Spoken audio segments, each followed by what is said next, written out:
என் பெயர் பிருத்விராஜ். தாந்தேவின் தரிசனம். எழுத்தாளர் எலிசபெத் ஹாரிசன்.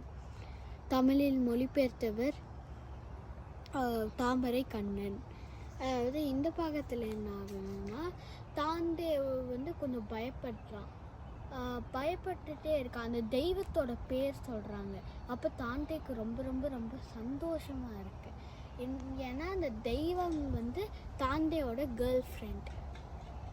ஓகே, தெய்வம் எப்படி மனுஷனோட கேர்ள் ஃப்ரெண்டாக இருக்கோ, லாஜிக்கே இல்லாமல் இருக்குது அப்படின்னு கேட்டிங்கன்னா எனக்கு தெரில. புக்கில் அது மாதிரி தான் எழுதியிருந்தாங்க. அதுக்கடுத்தது அவங்கள பார்க்கும்போது தாந்தேக்கு ஒரு தைரியம் வந்தது. அதனால தாந்தே போகிறான். யார்? அந்த வழிகாட்டியோட போகிறான். தாந்தே இந்த பாதாள குழிக்குள்ளே அப்படியே போய்கிட்டே இருக்கான். ரொம்ப ரொம்ப துர்நாற்றம் வீசுது. அப்புறம் அவங்களுக்கு பிடிக்காதது எல்லாமே அந்த இடத்துல இருக்குது.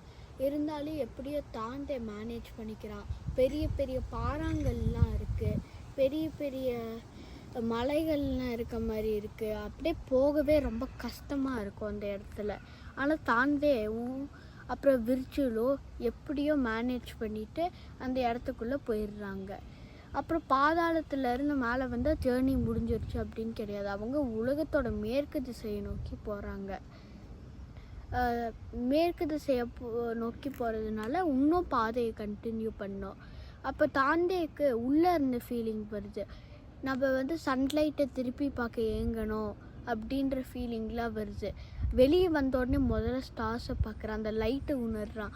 அப்புறம் அந்த விண்டெல்லாம் உணர்ந்துடுறான். அப்புறம் கால் கீழே வச்சு பார்க்குறான். அது மாதிரி அழுக்கு இருக்கா? ஒன்றுமே இல்லை அப்படின்னு தாண்டி ரொம்ப ரொம்ப சந்தோஷமாகறேன். எப்படியும் அந்த குழிக்குள்ளேருந்து வெளியே வந்துட்டோண்டா அப்படின்னு. இதோட இந்த பாகம் முடியுது. நன்றி, வணக்கம்.